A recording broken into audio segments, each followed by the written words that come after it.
एकाच रॅन्डम फॅनबद्दल जर तुमचं आणि तुमच्या बायकोचं सतत भांडण होत असेल तर ही काहीतरी चुकीची साईन आहे. 9 आणि 10 जानेवारी 2000 मध्ये तो असाच ठरवतो की अख्खी रात्र आपण ऑफिसमध्ये राहायचं, काम करू, झोपू, व्हॉटएव्हर, पण घरी कटकटीत न जाणं हेच बरं आहे. असंच तो रात्रभर काम करून एक पहाटे 4-5च्या सुमारास झोपतो.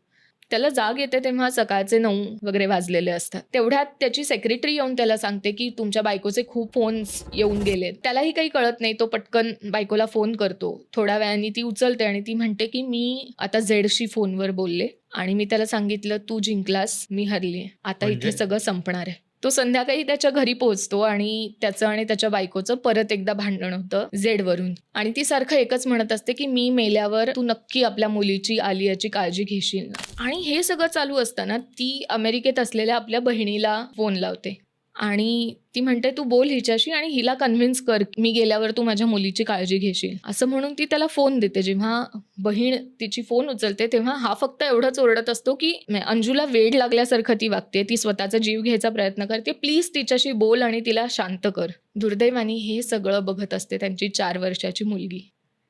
ती रडायला लागते. त्यामुळे तिला घेऊन सोहेल दुसऱ्या खोलीमध्ये जातो आणि तिकडे जाऊन अंजूच्या वडिलांना फोन करतो की तुम्ही ताबडतोब इकडे या, काहीतरी अंजू स्वतःचं बरं वाईट करेल अशी मला भीती वाटते. पण हे चालू असताना त्याला खोलीच्या बाहेर आलेली अंजू दिसते, जिने स्वतःच्या पोटामध्ये चाकू मारून घेतले आणि ती मारतेच आहे कॉन्स्टंटली. तिला उचलतो आणि आपल्या कॉन्स्टेबल सोबत तो मयूर विहार मधल्याच एका छोट्या नर्सिंग होम मध्ये जातो. तिकडे काही इलाज होऊ शकणार नाही असं कळत असताना तो एम्स मध्ये जातात, पण एम्स मध्ये जाईपर्यंतच हिचा मृत्यू झालेला असतो.